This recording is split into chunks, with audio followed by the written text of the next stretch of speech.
Добрый день, мы из Украины. И я рад приветствовать вас на своем канале.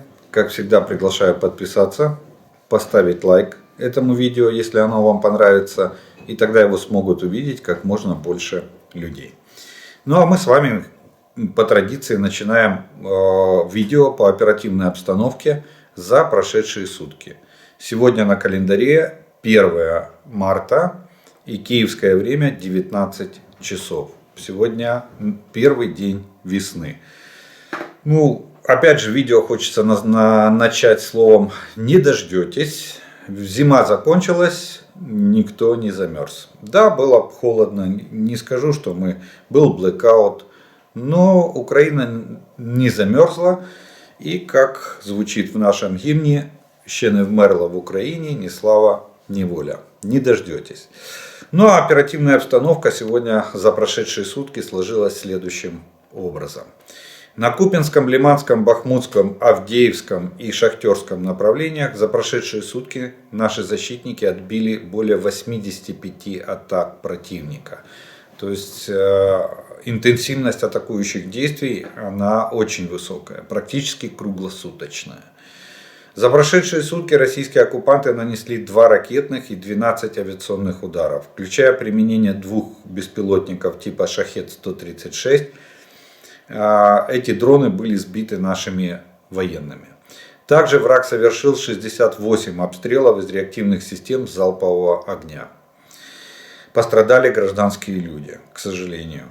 Уровень угрозы нанесения захватчиками ракетных ударов остается очень высоким по всей территории Украины. Даже больше скажу, что на сегодняшний день есть предположение, что Российская Федерация готовится к массированному ракетному удару. Почему? Потому что, будем говорить об этом, и обстановка в Черном море с носителями калибров изменилась, причем резко в худшую сторону. И время от последнего массированного ракетного удара прошло достаточно много для того, чтобы предположить, что Российская Федерация готова к проведению следующего массированного удара. Насколько он будет массированный, это вопрос уже второстепенный.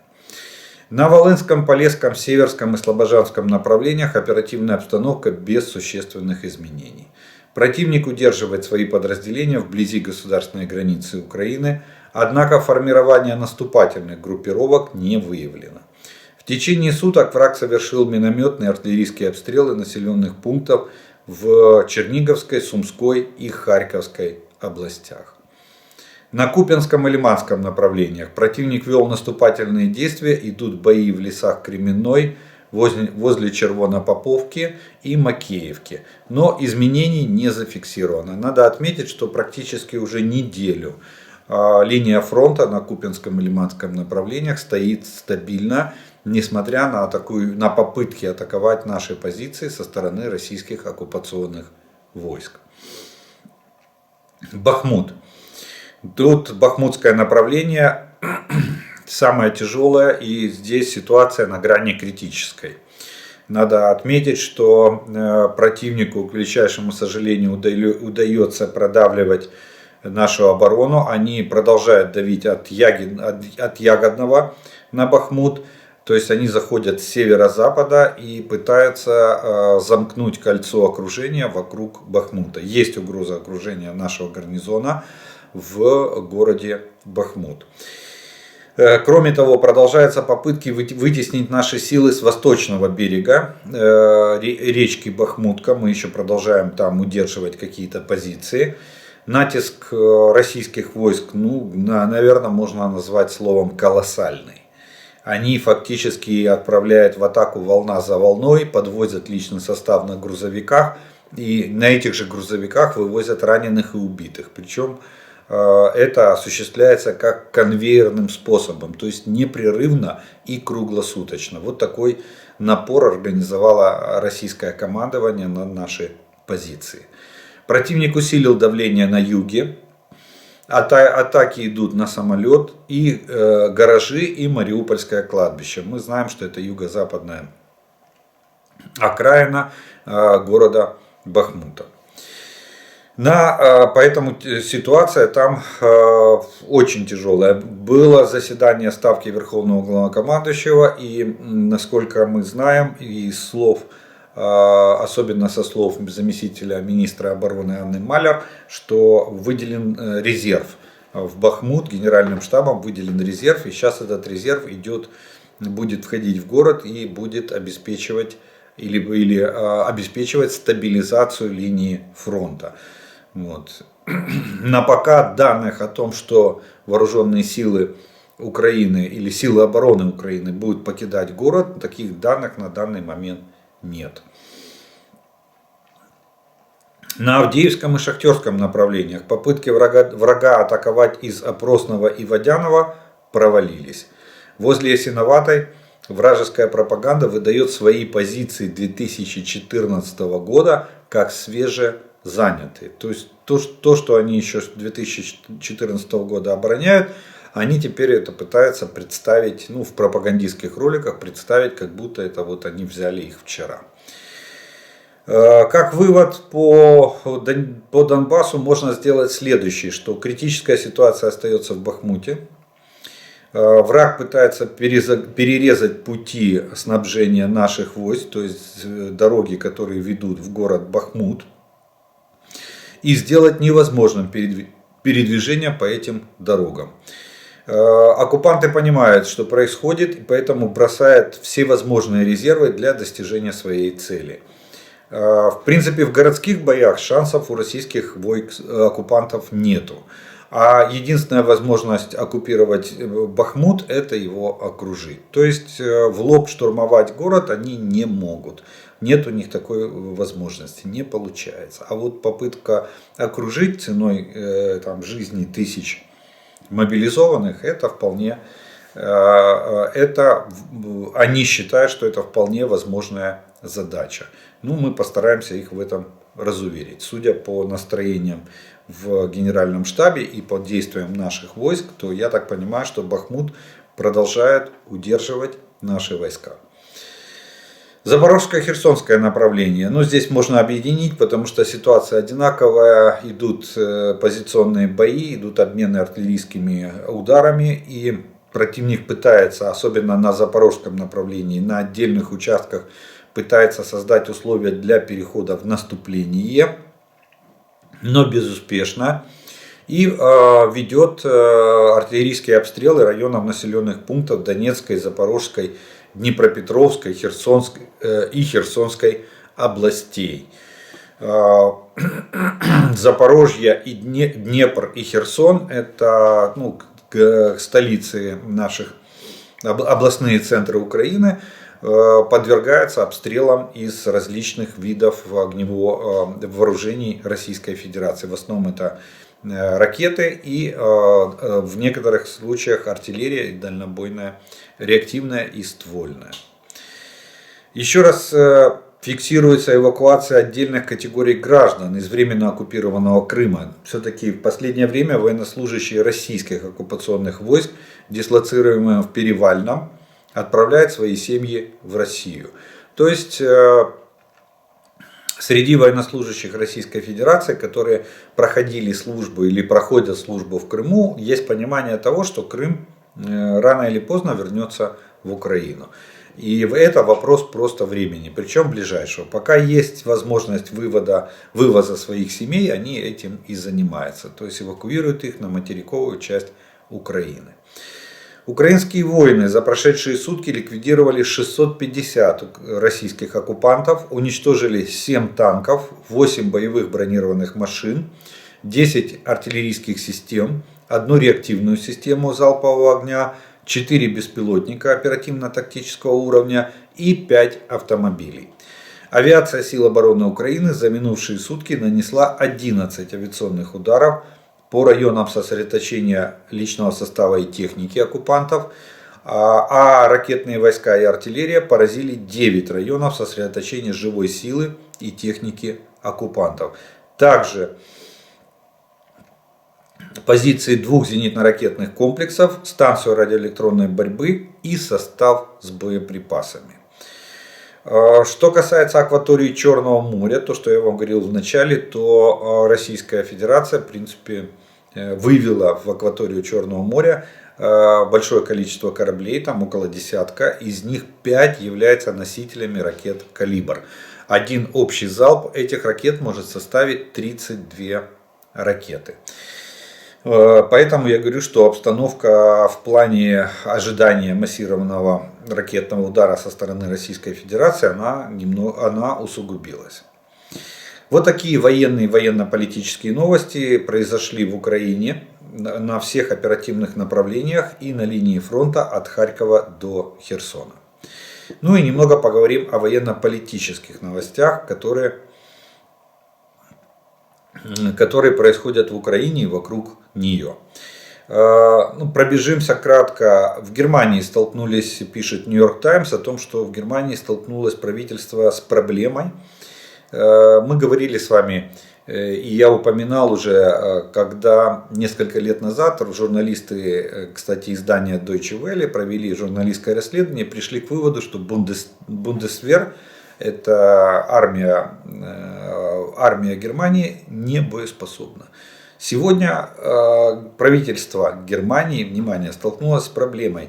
Они не могут собрать 62 танка, 2 танковых батальона для передачи Украине. То есть настолько армия развалена, настолько она сокращена и приведена в такое негодное состояние, что 62 машины это проблема. Они, во-первых, они вынуждены вызывать инструкторов, отправленных в отставку, чтобы научить наших военнослужащих пользоваться танками вот этих моделей Леопард 2 версии А4 и версии А5. На сегодняшний день в боевом составе практически нет таких инструкторов.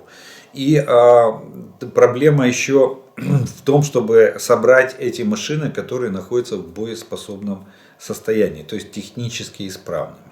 Ну что ж, наверное, немцам стоит низкий поклон отвесить Ангеле Меркель. 4 года, 4 каденции канцлером, и Бундесвера не существует. Хотя до этого это была одна из самых сильных армий Европы. Финляндия приступила к строительству забора, настоящего забора с колючей проволокой, сеткой, с другим инженерным оборудованием, фортификационными оборудованиями. Вот что такое русский мир. Как его боятся и как от него отгораживаются. Я бы не сказал, что Финляндия там боится, потому что у них довольно хорошая армия, они проводят регулярно учения, тем более они получают сейчас гарантии коллективной защиты, то есть вступление в НАТО. Там задавали мне вопрос, почему НАТО расширяется. Вот вам ответ, почему расширяется НАТО. Потому что страны в коллективной системе безопасности чувствуют себя более безопасно, понимая, какую огромную угрозу несет Российская Федерация для цивилизованного мира. Поэтому вот поляки построили забор, Польша построила забор на всей территории, на всей границе Белоруссии. Сейчас строит забор на границе с Российской Федерацией. Там Калининградская область имеется в виду, Кенигсберг, область, с Кенигсбергом строят границу. Вот. А сейчас Финляндия начала строить свою, Норвегия построила уже границу, кстати, они первыми построили из скандинавских стран, они сразу же на свой, у них маленький кусочек, у Финляндии почти 1000 километров. Так вот, они первые 200 километров началось интенсивное строительство. Молдова. Идет тенденция раскачки ситуации, никто в этом не сомневался, но выявляются очень интересные факты. Лекала нашего Донбасса полностью прикладывается Российской Федерации или пытается воспроизвести Российская Федерация в самой Молдове. Люди свезены на автобусах. И когда журналисты попытались, они устраивают, они митингуют, их немного, их несколько сотен. Вот, и они пытаются там лозунги выкрикивать. Все лозунги о том, что нам против роста цен, против роста тарифов, и нам поможет только Россия. Только такие лозунги выкрикиваются, то есть в пользу Российской Федерации. Плюс, когда они пытались там устроить потасовку с полицией, но безуспешно полиция их как бы приводит в чувство. Вот. Но журналисты, которые подошли к этим протестующим и решили задать несколько вопросов, ну, чтобы дать возможность людям сказать свое мнение на камеру, чтобы это прозвучало в медиапространстве Молдовы, на телевидении. Так вот, один из парней, который на митинге, он вообще сказал, что я не понимаю этого языка, на котором вы ко мне обращаетесь. Я вообще из России. Вот вам митинги, нам поможет только Россия. Один из митингующих, к которому подошли, молодой парень, оказался, что он из России. Что он делает на митинге за снижение тарифов жилищно-коммунальных в Молдове, непонятно. Ну и также на вопрос, а что же он делает на этом митинге, он не смог внятно ничего ответить. И, соответственно, нагнетание обстановки идет комплексно. Вот надо отдать должное, провокации Россия тут мастак в этих вопросах.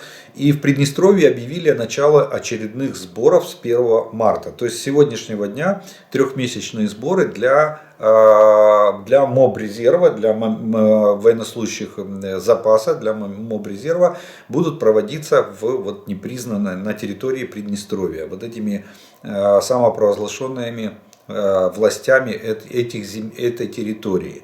Ну, в прошлый раз, скажу так, что с началом, когда только стал вопрос, первые месяцы войны, точнее массированного военного вторжения России в Украину, в первые месяцы была попытка тоже собрать вот эти сборы резервистов. Вот. И закончилось это тем, что граждане Молдовы сели на машины и поехали на территорию подконтрольную Молдове. Образовались сразу же, вспомните, они выставляли блокпосты, там российские оккупационные войска выставляли блокпосты, пытались там проверять документы, чтобы завернуть. Но народ достал другие паспорта, достали паспорта Молдовы, достали румынские там паспорта, у кого какие есть. И в результате оказалось, что призывать некого. Я думаю, что сейчас ситуация будет точно такая же. Не настроен там народ брать в руки оружие и не хочет никакой войны. Это, кстати, может поспособствовать тому, что если власти Молдовы примут решение на силовой вариант разоружения российского контингента войск, то местные еще и будут сдавать их. Кто где прячется и какое оружие где прячется, чтобы как можно быстрее перейти к нормальной жизни с отсутствием вот этих российских террористов на территории Молдовы. Наша национальная комиссия по антикоррупции, точнее НАПК Украины наконец-то добралась до компании Metro Cash and Carry.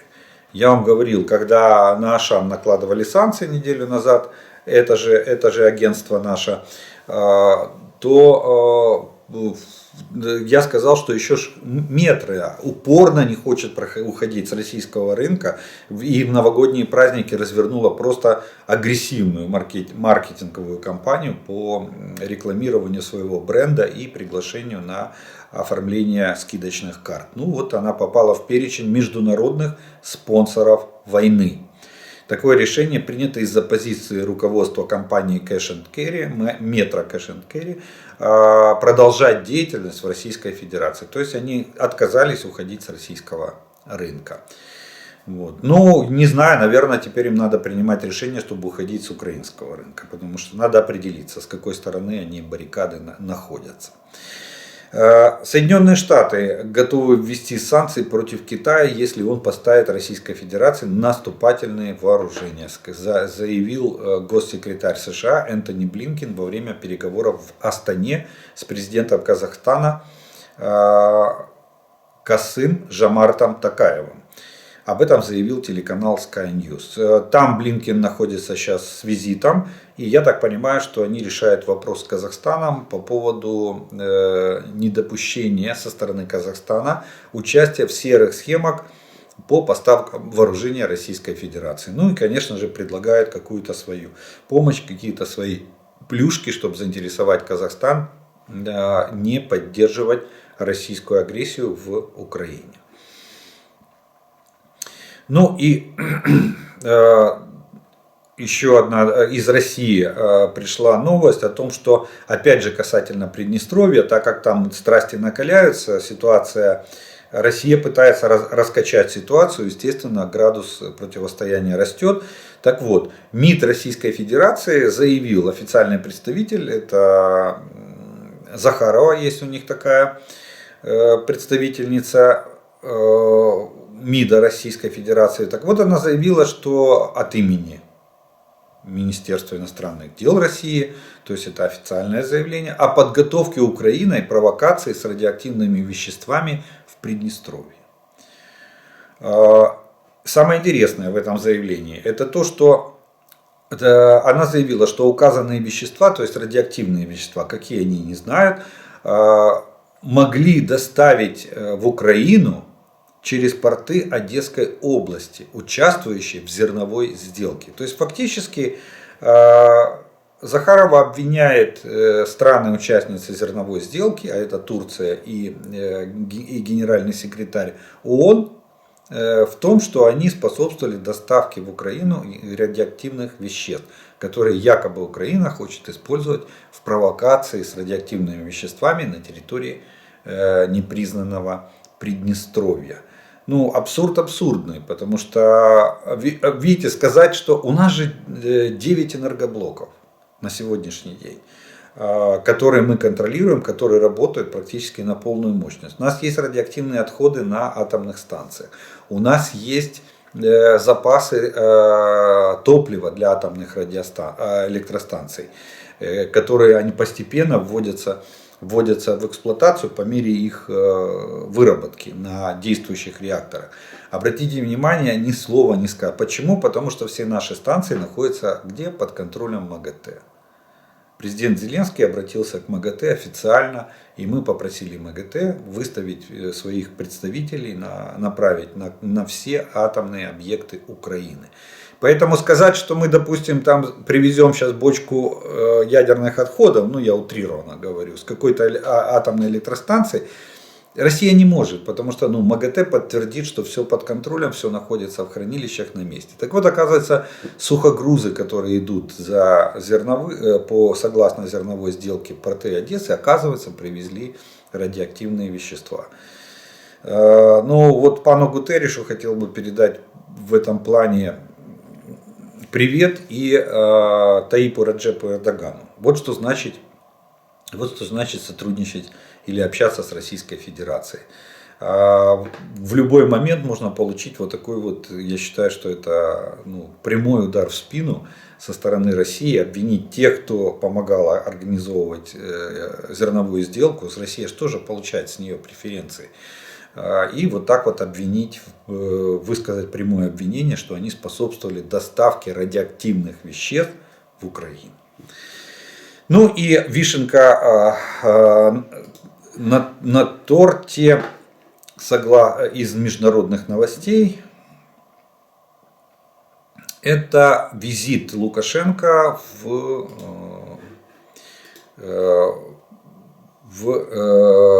Китай.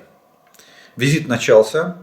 Я вам скажу так, что я все-таки, наверное, останусь при своей версии. Я высказывал две версии. Но основную версию я высказал то, что Лукашенко едет за новым хозяином. Едет за гарантиями безопасности со стороны Китая. Лукашенко едет за будущим своим личным и Белоруссии.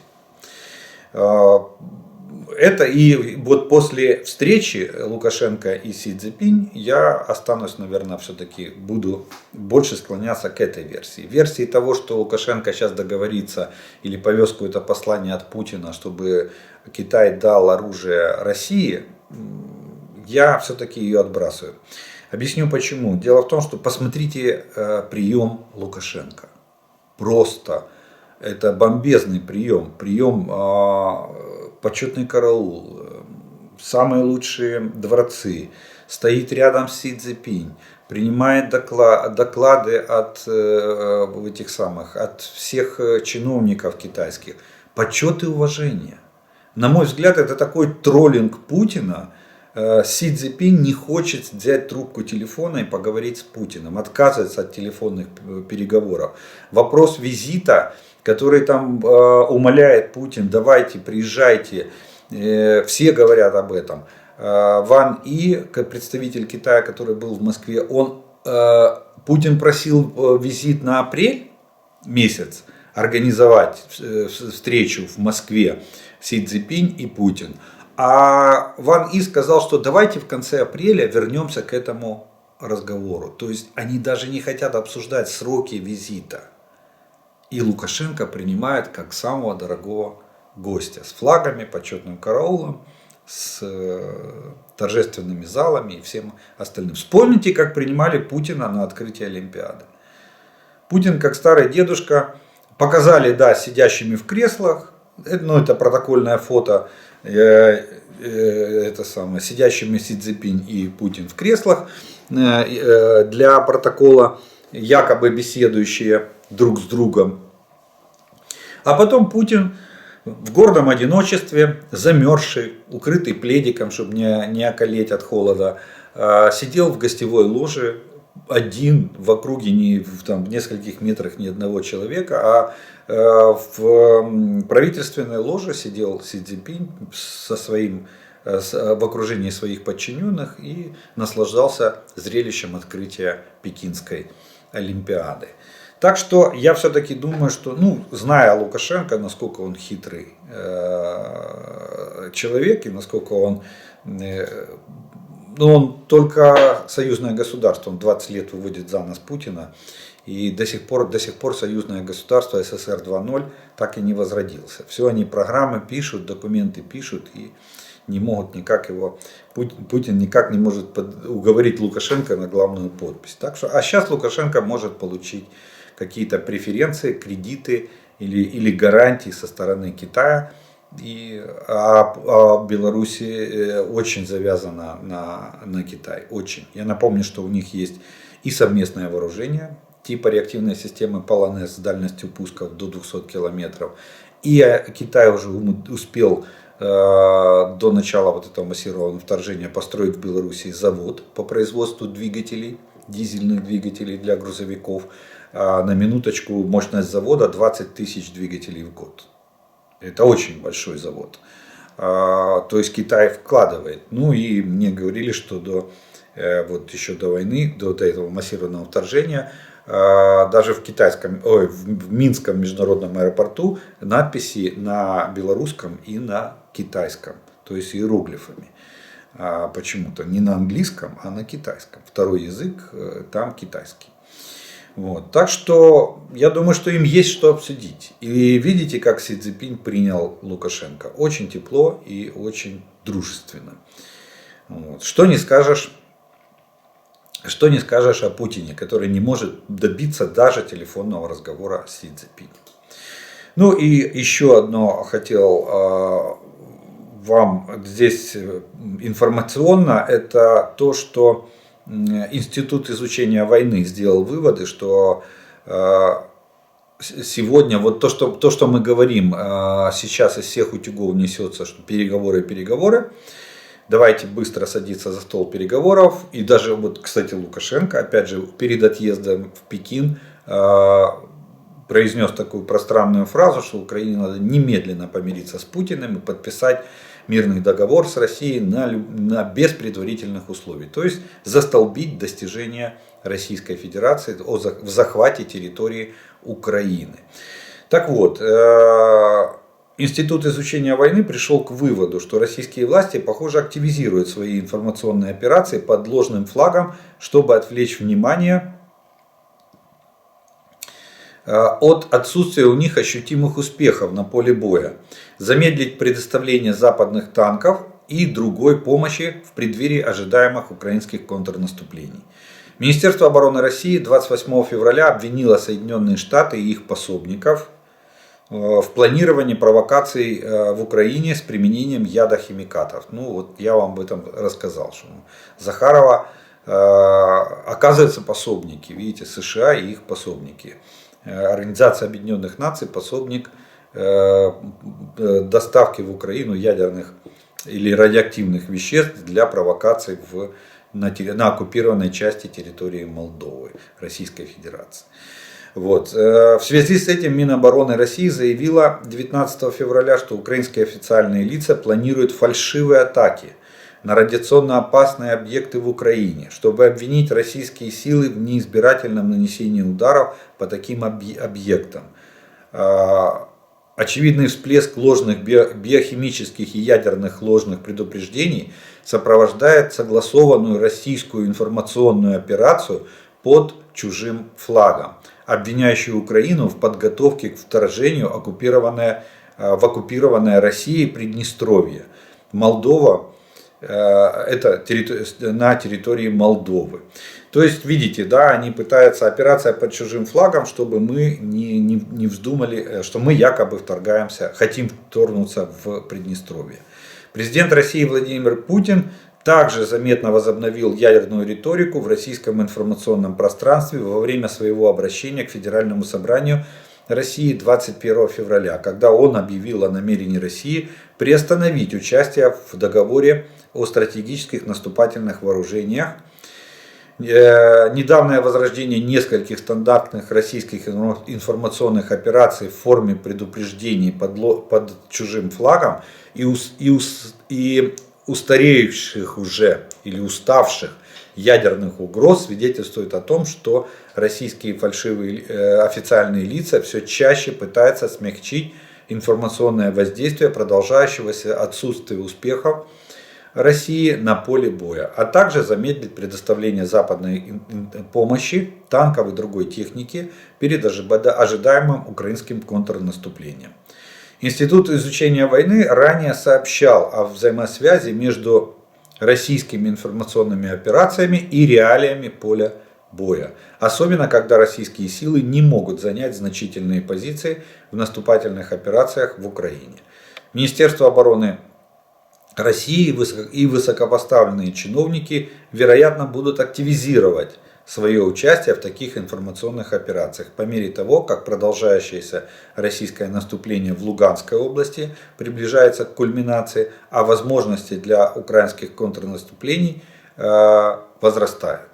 То есть даже Институт изучения войны приходит к выводу, что Россия пытается всеми способами отвлечь внимание и заставить Запад прекратить поставки вооружений Украине. Ну, тут традиционно, надо сказать, не дождетесь.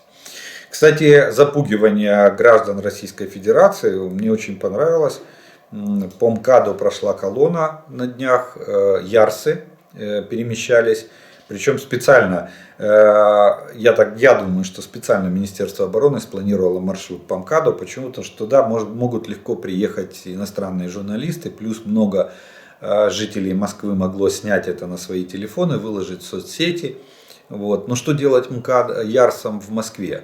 По официальной версии, внимание, российские средства массовой информации сказали, чтобы граждане не волновались, что это подготовка к параду 9 мая. Когда будет 9 мая а сегодня уже едут ярсы, якобы готовятся к параду. Хотя, насколько я помню, ярс имеет минимальную дальность пуска 6000 километров, то есть для того, чтобы его применять там по европейскому континенту, он должен стоять где-то в районе Урала, то есть на самой дальней границе европейской части Российской Федерации. Это межконтинентальный баллистический ракетный комплекс. Ну что ж, на этом первую часть нашего с вами видео мы закончим. Я по традиции сделаю паузу. У вас есть возможность, пока я делаю паузу, подписаться на мой канал, те, кто еще не подписан, поставить колокольчик, чтобы вам приходили уведомления о появлении новых видео на моем канале. Также поставить лайк этому видео, если оно вам нравится. Вот. И тогда его смогут увидеть как можно больше людей. Ну и через некоторое время мы с вами продолжим.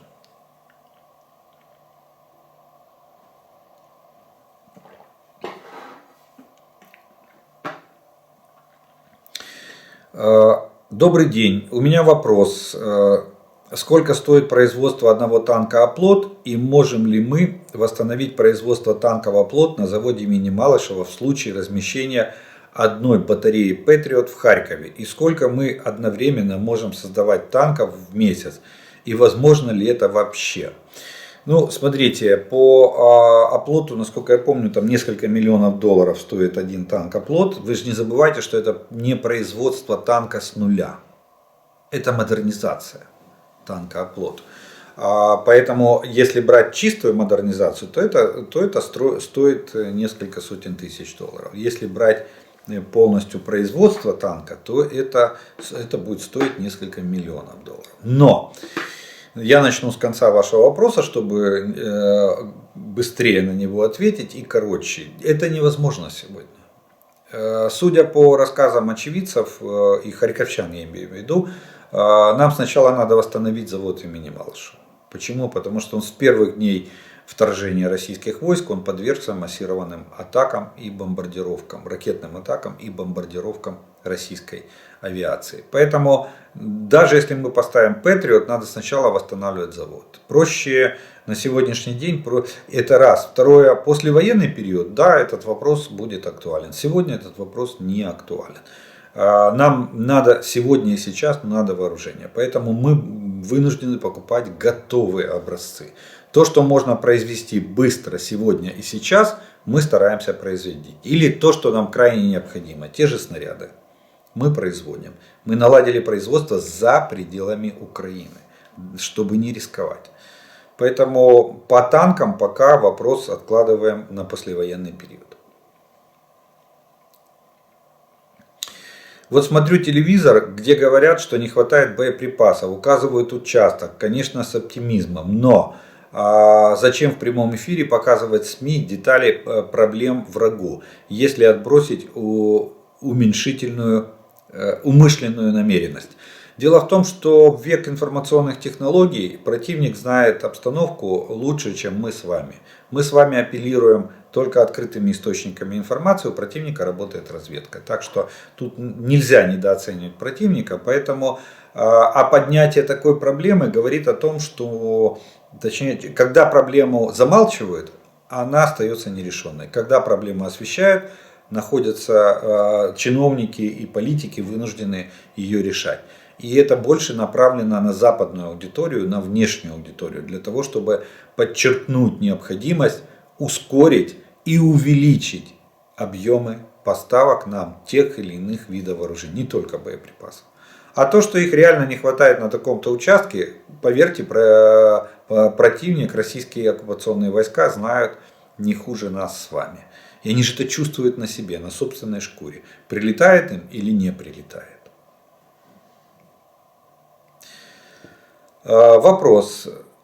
По вашему мнению, почему Запад и Китай боится распада Российской Федерации на маленькие государства? Ведь Китай легко возьмет шефство над новыми восточными странами, а США над европейской частью. Деньги и помощь в построении институций в обмен на ядерное оружие. Так нет, вряд ли так. Знаете, что по оценкам экспертов, в результате развала Российской Федерации может образоваться до 39 субъектов международного права. И не факт, что каждый из этих субъектов будет сговорчивый и готов будет пойти на переговоры. Каждый может ввести свою какую-то денежную единицу, у каждого есть какие-то свои плюсы и минусы, какие-то запасы. И самый главный вопрос, у кого и сколько окажется ядерных боезарядов в случае распада Российской Федерации. Ведь легче иметь дело с одним субъектом, чем, допустим, с 39. Правильно? Поэтому распад России никому не нужен. Но Россия нужна ослабленная максимально. Зачем Китаю торговаться с десятком независимых государств, которые могут возникнуть на просторах Сибири? Если они уже договорились с Россией, мы, кстати, этот вопрос поднимали, правда, уже очень давно, я говорил, что есть информация, она неофициальная, но она существует и она ходит в сети о том, что Путин уже давно все слил. Что Китай может спокойно проводить экономическую экспансию с поглощением территорий. Зачем ему воевать с Россией? Зачем ему официально нарываться на международные неприятности, на санкции, в плане там захвата, переноса пограничных столбов, там, расширения территории Китая. Зачем? Если можно сделать инвестиции, повлиять на местные советы, ввести туда прокитайски настроенных людей, и, пожалуйста, через 5-10 лет у тебя де-факто территория Китая.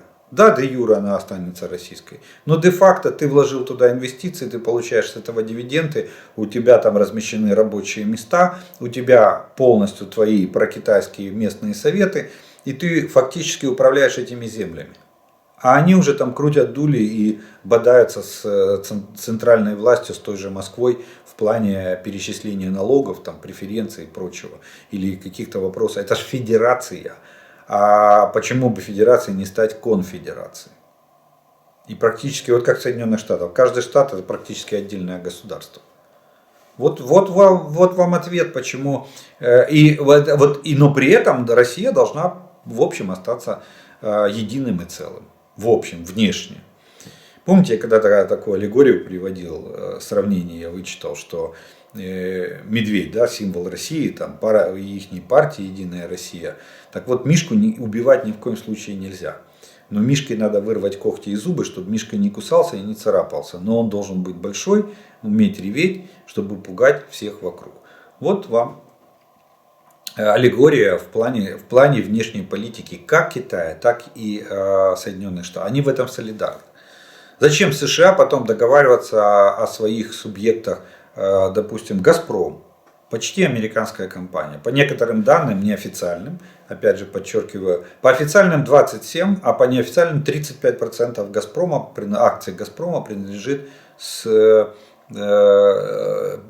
инвестиционным банкам, которые принадлежат членам Демократической партии США. И зачем американцам, чтобы развалилась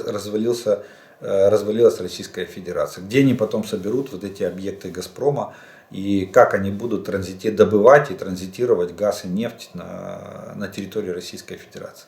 Лучше же договориться с одним, с центром в Москве, посадить туда лояльное к США правительство, которое даст преференции этой организации, что и делал, кстати, Путин. Как только Путин отобрал американские дивиденды, то есть присвоил все деньги себе, тогда Запад сказал, что нет, с этим человеком мы дальше иметь дело не будем. И началась вся эта свистоплясовка с ослаблением Российской Федерации. Санкционная политика, которая вылилась. Путин решил, что надо показать силу, пошел войной в Украину. Ну и в результаті ми маємо те, що маємо, як казав наш перший президент. Вот. Так что ни в коем случае не надо разваливать Россию. Зачем? Хаос и непредсказуемость никому не нужны. Всем нужны управляемый хаос и управляемый порядок. Касательно версии с подрывом самолета в Белоруссии, не рассматриваете ли вы вариант, что сам Лукашенко организовал подрыв, чтобы постепенно выдавливать русских со своей территории, поскольку он уже ищет возможность уклоняться от своего участия в делах русских? Я высказал такую версию. Сразу же, в первый же день, одна из версий была высказанная мной, что это могла быть и диверсия. Потому что там как-то так странно, вроде как работала снегоуборочная техника возле самолета, и тут же произошел взрыв, эта техника тоже пострадала, а потом они начали там кого-то ловить. Брошенная эта техника, поломанный самолет, 2 взрыва, 2 хлопка. И местность оцеплена, комитетчики проверяют документы, телефоны у местных жителей, искали кого-то. Я вчера говорил, 29-летнего жителя Крыма и так далее. Вполне возможно, что Лукашенко делает провокации, как версия, это можно оставить, что это могло быть санкционировано Лукашенко. Хотя, с другой стороны, он чувствовался на Совете безопасности, который он собирал и который показывали там на камеру, он чувствовался такой расстроенный и очень напряженный. В результате, когда он проводил это согласно того, чтобы усилить после уже свершившегося события. Вот. Так что версия имеет право на жизнь. Вопрос. В чем разница между грязной бомбой и обыкновенной ядерной? Могут ли оккупанты собрать грязную бомбу, учитывая, что под их оккупацией находится Запорожская атомная электростанция? Да, конечно.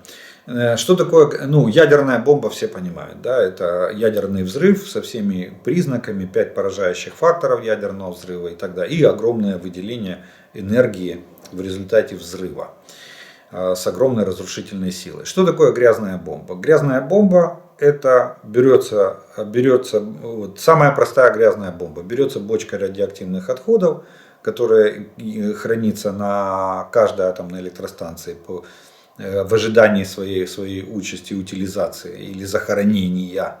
Вот там, каждая станция имеет хранилище, накапливает там отходы, потом они уже там постепенно вывозятся на захоронение или утилизацию, на постоянное захоронение имеется в виду. Так вот, берете бочку радиоактивных отходов, привязываете к ней тротиловую шашку или прилепляете там кусок пластида со взрывателем. Вот это уже грязная бомба.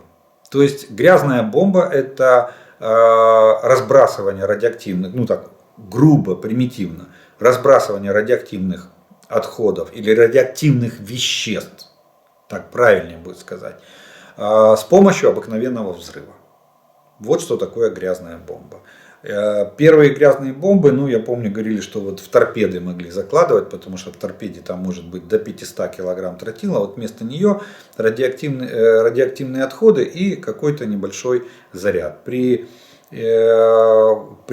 достижении береговой линии торпеда ударяется, подрывается заряд, и вся эта радиация на побережье. Вот такие грязные бомбы используют. Почему? Потому что провозить радиоактивные вещества очень и очень тяжело. Доставлять их на какой-то местности, то есть если это другое государство. Вот чем отличается грязная бомба от... Сделать эту провокацию, конечно, на Запорожской атомной самое большое хранилище радиоактивных отходов.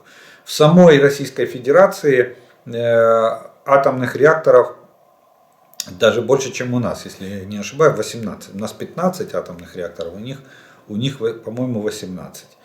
Но они на втором месте в мире после Соединенных Штатов. И, по-моему, они на первом месте в Европе. После Франция, у Франции меньше реакторов даже. Вот, мы на втором месте в Европе, а в мире мы на третьем месте по количеству атомных реакторов. Представьте, на каждой атомной станции есть радиоактивные отходы. Россия может сделать грязных бомб очень и очень много.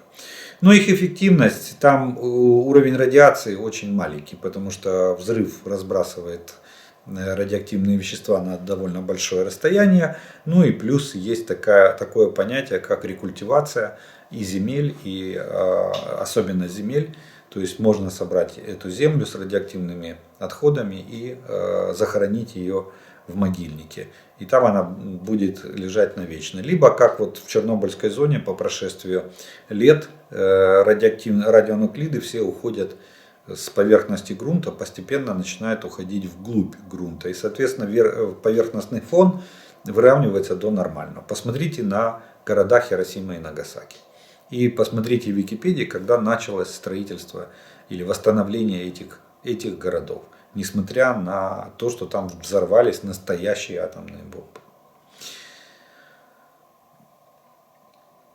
Здравствуйте, такой вопрос. Наблюдаю, что орки роют окопы недалеко от города Бердянска и Приморска. А какой смысл рыть в этой части окопы, если в тылу море? Или это правильно? Вот комментарий на этот вопрос ваш написали. У них разве есть понятие логика? Нет, это логично. Вопрос вот в чем. Вопрос в том, чтобы не допустить наши войска к побережью. Они пытаются создать линию обороны справа и слева от этих городов. Почему? Потому что, допустим, город в лоб штурмовать никто не будет. Мы уже неоднократно об этом говорили. Как задавали вопрос, как будем освобождать Мариуполь, как будем освобождать Бердянск. Нет, в лоб никто штурмовать не будет. Там сносить с лица земли никто не будет, эти города. Поэтому что надо сделать? Надо город максимально окружить. А чтобы окружить Приморский город, надо что? Выйти на побережье и вдоль побережья двигаться к городу. Вот вам осада. За счет того, что вы находитесь на стыке города и моря, вы имеете огневой контроль над морской гладью. И не даете со стороны моря обеспечивать группировку войск противника. Город в осаде. Сколько продержится гарнизон? Поэтому они и роют окопы. Они прекрасно понимают, что мы не будем штурмовать эти города в лоб.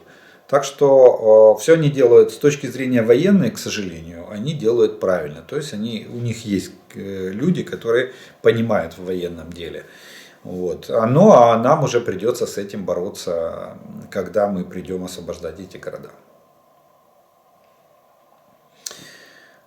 Здравствуйте. Я слышал версию, что россияне отвлекают основную часть ВСУ в Бахмуте, а собираются идти южнее Бахмута, Славянска и Краматорска, то есть по пути ближе к Азовскому побережью, на Днепропетровскую область, чтобы взять Днепр. Насколько реализуем такой сценарий? С какого направления, по вашему мнению, исходит наибольшая угроза для Днепропетровской области? Смотрите, Днепропетровская область довольно далеко от той линии фронта, которая сегодня проходит в Запорожской, в Донецкой и в Луганской областях. Да, Российская Федерация предпринимала попытки наступления в Запорожской области и на стыке Запорожской и Донецкой областей, в Угледаре. Но настолько они понесли серьезные поражения, что на сегодняшний день они до сих пор не могут даже начать там наступательные действия. Они там проводят атакующие, но незначительные. Поэтому Днепропетровской области на сегодняшний день прямой угрозы нету. Для того, чтобы сказать, что завтра российские войска начнут наступление на Днепропетровщину. Нет, этого нет. Это очень далеко от линии фронта. Это первое. Ну и второе, я не вижу прямой на сегодняшний день направления, где бы они могли иметь успех. Вот вы пишете там ближе к Азовскому побережью, я правда не совсем понял, и захвату Днепра, где Азов, а где Днепр. Это немножко противоположная сторона. Но если вы имели в виду сосредоточение войск в районе Мелитополя, Новой Каховки, Васильевки, так это российские войска больше направлены на этих участках, это запорожское направление, на этих участках они больше направлены на оборонительные действия. Они пытаются создать такой, я бы сказал, довольно мощный район обороны для того, чтобы не допустить нашего контрнаступления. Они прекрасно понимают, что это может стать основным направлением контрнаступления наших вооруженных сил. Поэтому и они этого очень боятся. И поэтому они там укрепляют. Насчет того, чтобы они перешли там в контрнаступление, я не думаю на сегодняшний день. Тут они, смотрите, с Бахмутом как завязалась драка, да, за этот город. Мы его удерживаем, продолжаем удерживать. Как бы нам тяжело не было, но вот там мы завязываем основные силы российских войск. Они сегодня не могут одновременно тянуть наступление на двух направлениях. Пока они не разобрались с Бахмутом, говорить о том, что они начнут массированное наступление на каком-то другом направлении, я бы не стал. Навряд ли у них хватит сил и средств. Кстати, посмотрите прогноз, через 10 дней начинается сезон дождей. И температура становится плюсовой круглосуточно. А это значит, земля оттает, снег сойдет, дождь, грязь, слякоть. О каком наступлении мы говорим? Ни о каком. А мы продолжаем готовиться. Да, они тоже будут готовиться к возобновлению наступлений. Да, они будут тоже обучать войска, подтягивать. Будут позиционные бои, будет период позиционных боев. А потом, когда ближе к лету, во второй половине весны, когда подсохнет и будет возможно. Опять мы начинаем гонку, как летом, помните? Мы говорили с вами, кто первый подготовит резервы, кто более качественно подготовит резервы, тот после весенней распутицы будет иметь шансы на успех в проведении своих операций.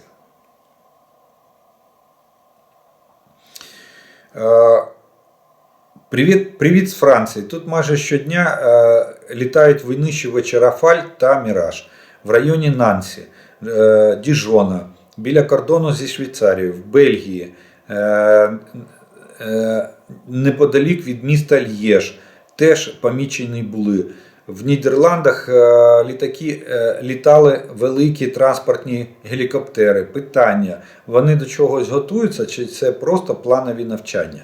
Нет, это не плановые учения. Кстати, Франция, Эммануэль Макрон, президент Франции, отдал приказ провести довольно масштабные учения с воздушно-десантными силами, со силами специальных операций и с военно-воздушными силами. И у них там сейчас идут, вот, кстати, то, что вы говорите, это идут учения там с высадкой, реальной высадкой десанта, с работой ДРГ, по недопущению работы диверсионно-разведывательных групп противника. Так что это не плановый учение, просто ситуация в Украине подстегнула всех. Каждый сегодня политик в Европе задает себе вопрос, а мы готовы к отражению атаки со стороны террористической России? Мы, наши войска готовы? Видите, с Бундесвером, я вот в оперативной обстановке сегодня говорил, что Бундесвер столкнулся с проблемой технической исправности и наличия танков. Проблема у центральноевропейской страны. А вот Франция решила не ждать этого. Ну, кстати, у Франции надо отметить, там же еще иностранный легион, есть очень боеспособная часть вооруженных сил Франции. Вот. Поэтому они решили быстренько проверить, на что способны их войска. Заодно как бы стряхнуть пыль с военных, ну так образно говоря, из техники и посмотреть, работает она или не работает. Бегают солдатики, прыгают солдатики. Вот они поэтому проводят неплановые учения и очень масштабные учения по проверке боеготовности своих войск.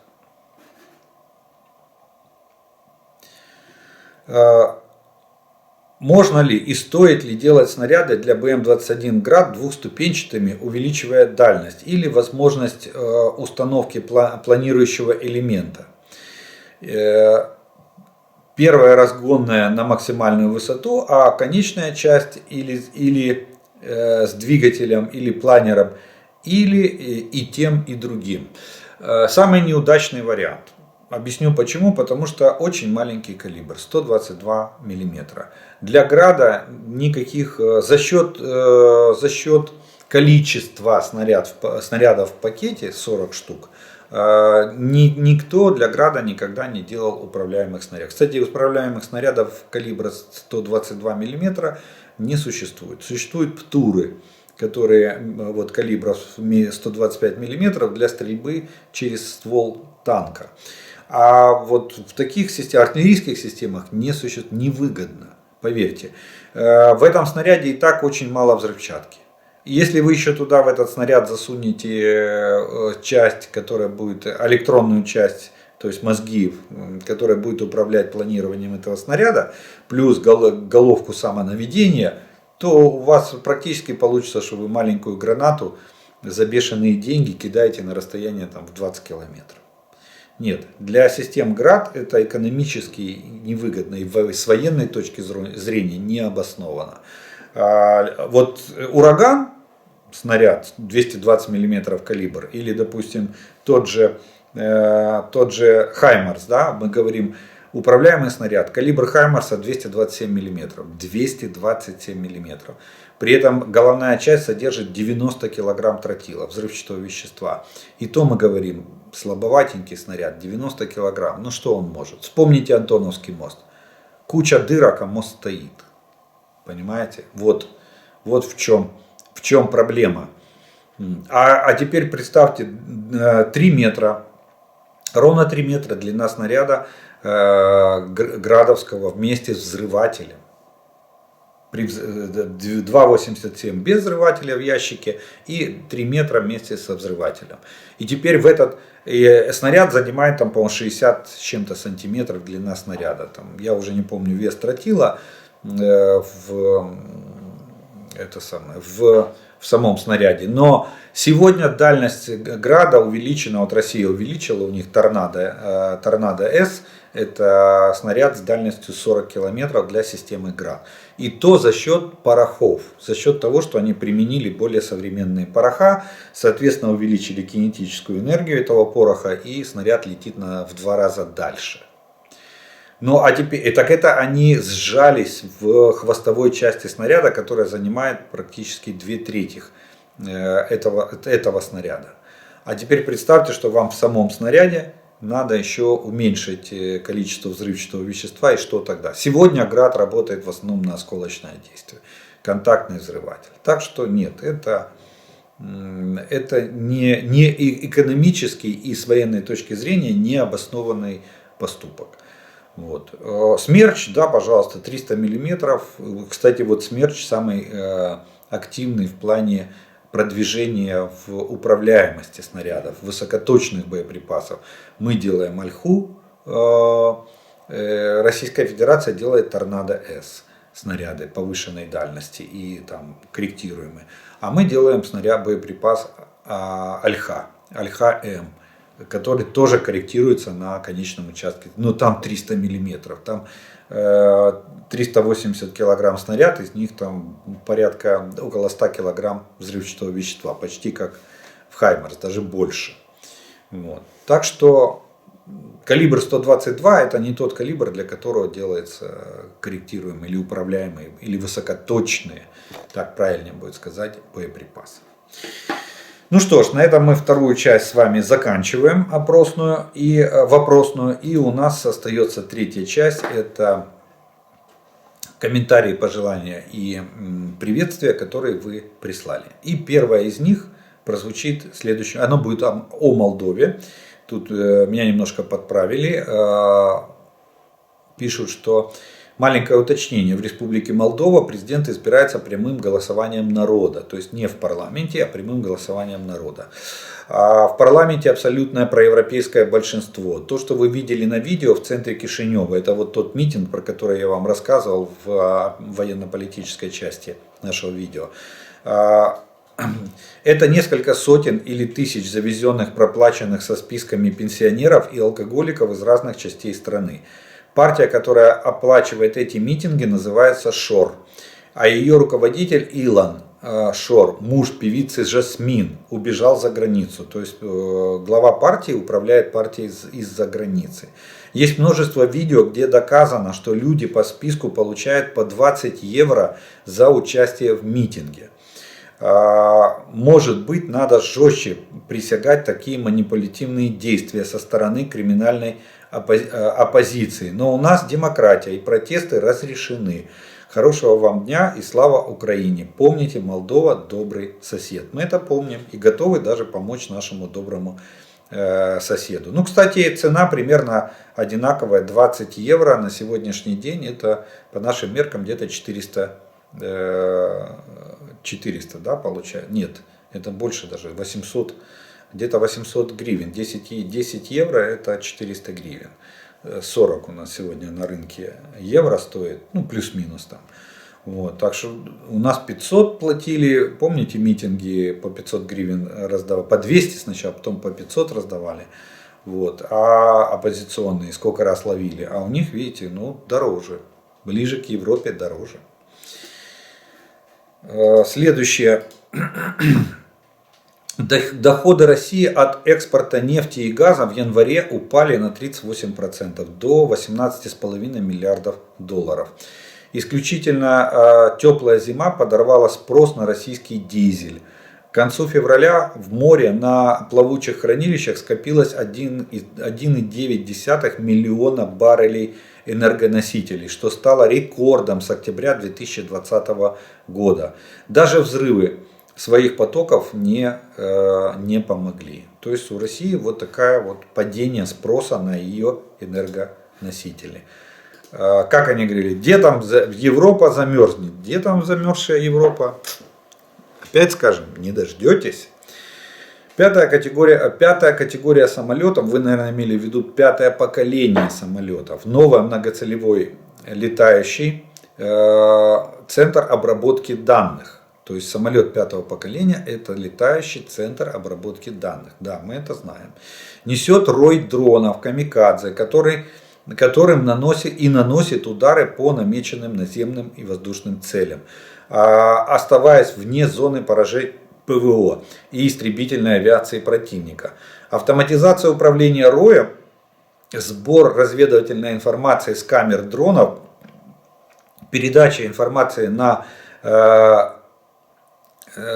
сетецентричные центры управления войсками, быстрое перепрограммирование дронов перед сбросом, наведение ракет дальнего радиуса действия и такое прочее. Типичный представитель самолетов пятого поколения – это F-35.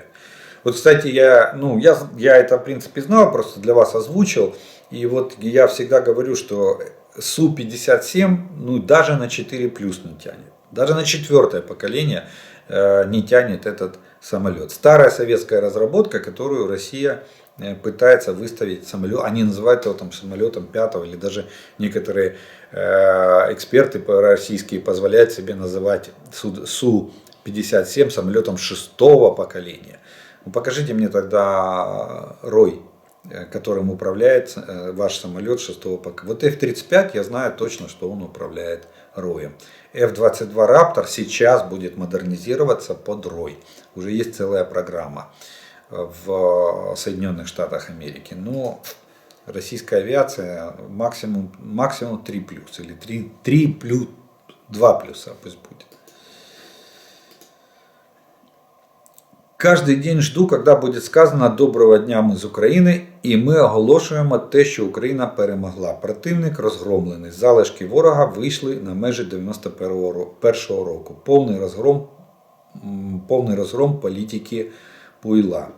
Тимчасовий уряд підписав акт про капітуляцію Росії. А ведь так і буде. Слава Україні і Вооруженным силам України. Привет из Канады. Вот такое пожелание. Западный мир тоже не имеет единой точки зрения по поводу России. Одни силы хотят ее полного развала и взятия контроля над недрами ТНК. Другие хотят лишь ее ослабления. Но опять же контроль над ресурсами. Китайцы спят и видят загрести под себя Сибирь и Дальний Восток. И напав на Украину, Путин по сути делает все, чтобы именно это и случилось. Так что, господа российские патриоты, булкохрусты, задайтесь вопросом и поучите историю. А она показывает, что империи угробила именно имперская элита. Так что ваши патриоты опять ее толкнули в пропасть. Скорейшей победы вооруженным силам Украины. А московский гадюшник сам себя угробил. Да, я неоднократно говорил, я придерживаюсь этого мнения, что Путин лучший развалитель Российской Федерации. Лучшего найти было невозможно, наверное. Насчет танков интересно. Если они были, то казахи сразу бы сняли на камеру и выложили бы в сеть. Это известно, кто пишет. Это о том, что я сказал, что зафиксируйте, пожалуйста, покажите фото-видеоматериалы, что эшелоны танков идут из Казахстана в Российскую Федерацию. И вот пишет человек из Казахстана, что казахская оппозиция всегда следит за этим. В казахских новостных каналах сразу бы рассказали, если бы такой факт был. В Казахстане много каналов, которые открыто все вещают. А насчет расстрелов, почему Такаев быстро отправил Рашку домой? На социальных сетях появились люди, которые призвали браться за оружие против оккупационных войск. Может это быть триггером? Думаю, вполне. Потому что были люди, которые отстреливались. Думаю, Такаев испугался реакции. Ну, я думаю, что тут немножко другой вариант. Скорее всего, Россию опять же поимели по полной программе в Казахстане. В том плане, что их позвали, чтобы они выполнили черную работу. Они помогли сохранить Такаеву власть. А дальше Китай просто попросил Россию быстро убраться. И Россия быстро убралась. Вот, на мой взгляд, именно такова подоплека или основа тех событий, что произошли. Потому что Россия сама никогда ниоткуда не уходит. Если бы у России был хотя бы шанс зацепиться в Казахстане, я думаю, что Путин такую бы возможность никогда в жизни бы не упустил. Возможно бы они отложили на войну с нами активную фазу. Ну, она неизбежна была, эта война. Рано или поздно она должна была состояться. Вот. Но упустить шанс выпустить из рук Казахстан Путин не мог. Видимо, кто-то такой сказал ему, что надо уходить, что он ушел. Это мог быть только Китай. Дружить с Китаем все равно, что дружить с акулой. Ну, тут не совсем я соглашусь. Наверное, все-таки... Почему? Потому что Китай, видите, Китай, он никогда не действует как акула. Акула хищница, она нападает и она съедает свою жертву, разрывает ее на куски. Это акула. Китай нет, Китай всегда действует из-под тишка. Вот когда сравнивают философию Китая с поведением обезьяны, вот это, на мой взгляд, самое правильное. Если обезьяна захотела что-то украсть, она украдет, поверьте. Настолько. И вы ее не поймаете. Я это видел своими глазами, когда вот мы были в Китае, в национальном парке, там эти, вот не помню как называются, такие маленькие рыжие обезьянки. И там предупреждают на входе в парк, сразу говорят, берегите вещи, сумочки, все прячьте, потому что это хитрое создание вырвет у вас, ну мы видели, напала она, мужчина тоже азиатской внешности, по-моему японец был. У него была рука на перевязи, и обезьяне показалось, что это сумка. Так она напала на него, хотела у него вырвать эту перевязь. Вот. Ну, после нескольких попыток она убежала. Мы видели, как она отобрала у человека, который хотел перекусить яйцо. Она отобрала два яйца было вареных, она отобрала и убежала. Понимаете? Вот философия Китая. Внезапно, из-под тишка, напасть и убежать, схватить и убежать. И все. Вот это больше, акула нет. Акула это вот, нам когда-то в Советском Союзе рассказывали о злобном лице западного империализма, акулы империализма напали на какую-то там страну, и нам надо срочно дать ей денег, чтобы защитить ее, или отправить туда войска, если советников, чтобы защитить ее. На самом деле акулой коммунизма был Советский Союз.